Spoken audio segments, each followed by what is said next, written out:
ഉച്ചക്കൊരു കല്യാണ പരിപാടി ഉണ്ടേനു. കാര്യമായിട്ട് വിളിച്ചതായോണ്ട് അതിന് പോവാണ്ടിരിക്കാനും പറ്റൂല. ചെക്കനെന്നാ വിചാരിക്കും ഇത്ര കാര്യമായിട്ട് വിളിച്ചിട്ട് വന്നില്ല എന്നെല്ലാം വിചാരിക്കൂല. അതുകൊണ്ട് ഞാൻ ഇല്ലാത്ത സമയം ഉണ്ടാക്കിയിട്ട് ഒരിക്കൽ അവിടെ കയറിയേ.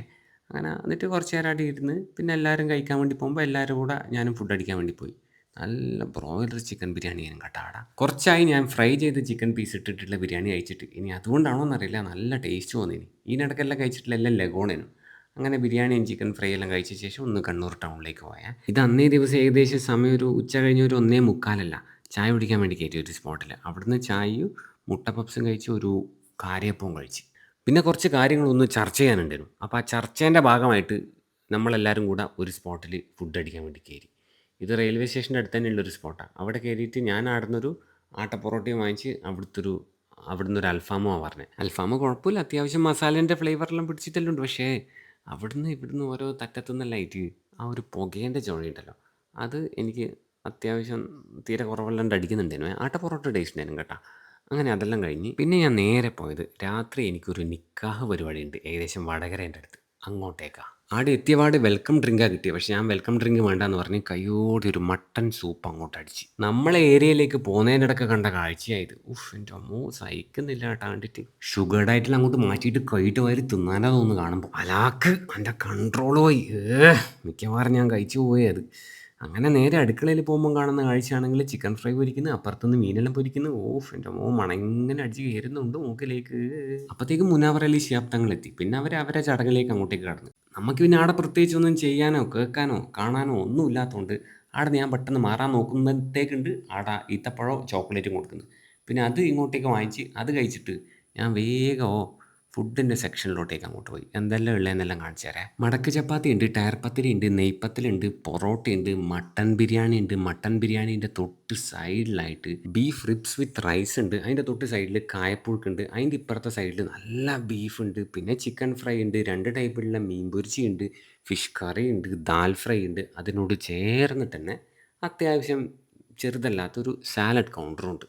തങ്ങളും പിന്നെ പെണ്ണിൻ്റെ വീട്ടുകാരെല്ലാം കഴിച്ച് തീരുന്നവരെ എങ്ങനെയല്ലോ പിടിച്ച് നിന്നിട്ട് അവർ കഴിച്ച് കഴിഞ്ഞ് ഉറപ്പായ പാട് ഒരു പ്ലേറ്റും എടുത്തിട്ട് ആ ക്യൂവിൽ പോയിട്ട് അവിടെ നിന്ന്. അതിൻ്റെ ഇടയ്ക്ക് സത്യം പറഞ്ഞാൽ കൈ കഴുകാൻ ഞാൻ മറന്നുപോയി ഞാൻ കേട്ടോ. പിന്നെ അതിൻ്റെ അടുത്തുനിന്ന് ഒരു ടിഷ്യൂ എടുത്തിട്ട് കൈ നല്ലോണം അതിൽ തുടച്ചിട്ട് ഐറ്റംസ് ഓരോന്നായിട്ട് എൻ്റെ പ്ലേറ്റിലുള്ള സ്ഥലം പോലെ ഒന്ന് വിളമ്പിക്കുമോ എന്ന് പറഞ്ഞു.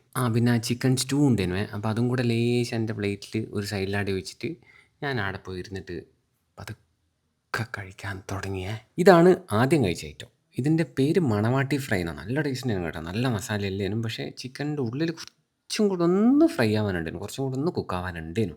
അങ്ങനെ അത് കഴിച്ച് നെക്സ്റ്റ് ഐറ്റം കഴിച്ചത് ഈ വടകരക്കാരുടെ അല്ലെങ്കിൽ പയ്യോളിക്കാരുടെ അല്ലെങ്കിൽ കോഴിക്കോട്ടുകാരുടെ പ്രിയപ്പെട്ട ഐറ്റമായിട്ടുള്ള ടയർ പത്തിരിയില്ലേ, ടയർ പത്തിരി അതടിച്ചിട്ടില്ല ആ ടയർ പത്തിരിയും അവസാനം പ്ലേറ്റിലേക്ക് ഒഴിച്ച ചിക്കൻ സ്റ്റൂവും കൂടെ ചേർത്തിട്ടാണ്. പിന്നെ നമ്മളെ കണ്ണൂരെല്ലാം കിട്ടുന്ന പൊരിച്ച പത്തിരിയില്ലേ, നെയ്പ്പത്തിരി, അത് അയക്കൂറ് മുളകിട്ടയിൽ മുക്കിയിട്ട് അവിടെ വെച്ച് എന്നിട്ട് അയക്കൂറിൽ നിന്ന് ചെറിയൊരു പീസ് ഇങ്ങോട്ട് എടുത്തിട്ട് ആ നെയ്പ്പത്തലിൻ്റെ മേലെ വെച്ച് കറിയിൽ ഒന്നും കൂടെ നോക്കിയിട്ട് ഞാനിതിങ്ങനെ കഴിച്ചുകൊണ്ടേ ഇരുന്നത്. നല്ല ടേസ്റ്റ് ഉണ്ടായിരുന്നു. നെക്സ്റ്റ് റൗണ്ടിൽ എടുത്തത് ബീഫ് റിബ്സും പിന്നെ അതിൻ്റെ കൂടെ വരുന്ന റൈസും കായപ്പുഴുക്കും ചപ്പാത്തിയും മീൻ പൊരിച്ച. ബീഫ് റിബ്സ് എനിക്ക് വലിയൊരു പീസാണ് കിട്ടി. ഏകദേശം 1/2 കിലോ കൊണ്ടിരുന്നു ആ പീസ് മാത്രം. ഏകദേശം 400 ഗ്രാം എന്തായാലും ഉണ്ട്. നല്ല ടേസ്റ്റ് ഉണ്ടായിരുന്നു കേട്ടോ. ആ ബീഫ് റിബ്സ് അടിപൊളിയായിട്ടുണ്ടായിരുന്നു. എനിക്ക് ഭയങ്കരമായിട്ട് ഇഷ്ടപ്പെട്ടിന്. അങ്ങനെ അതും എല്ലാം കഴിച്ച് പിന്നെ ലാസ്റ്റ് ലൈറ്റായിട്ട് ഒരു പ്ലേറ്റും കൂടി എടുത്തിനെ.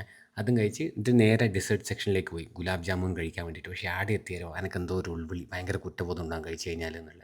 അതുകൊണ്ട് ഞാൻ ഗുലാബ് ജാമുനൊന്നും കഴിച്ചില്ല. പകരം എൻ്റെ തൊട്ടപ്പുറത്തുള്ള ചായക്കടയിൽ പോയിട്ട് അവിടുന്ന് ചായയും സമൂസയും കഴിച്ചിട്ട് നിക്കാഹ് വീട്ടിൽ നിന്ന് ഇറങ്ങി നേരെ കണ്ണൂരേക്ക് വന്ന്. കണ്ണൂരെത്തിയാലോ എനിക്ക് ആകെ ഒരു മസ്ത് കിട്ടിയ പോലെ ഇങ്ങനെ ഇത്ര ഹെവി ഫുഡെല്ലാം കഴിച്ചിട്ട്.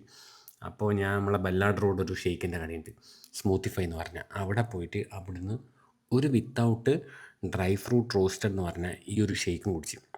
നല്ല കട്ടിയുള്ള ഷെയ്ക്കായിരുന്നു, ടേസ്റ്റ് ഉണ്ട് കേട്ടോ. നല്ല ഈത്തപ്പഴത്തിൻ്റെ മധുരമാണ് ഇതിൻ്റെ അകത്തെ മെയിൻ ഹൈലൈറ്റ്. പിന്നെ റോസ്റ്റഡ് കാഷ്യൂൻ്റെ ആ ഒരു ഫ്ലേവറും. അങ്ങനെ അതും കുടിച്ച്. അപ്പോൾ ശരിയേ, എന്നാൽ പിന്നെ ഞാനങ്ങോട്ട്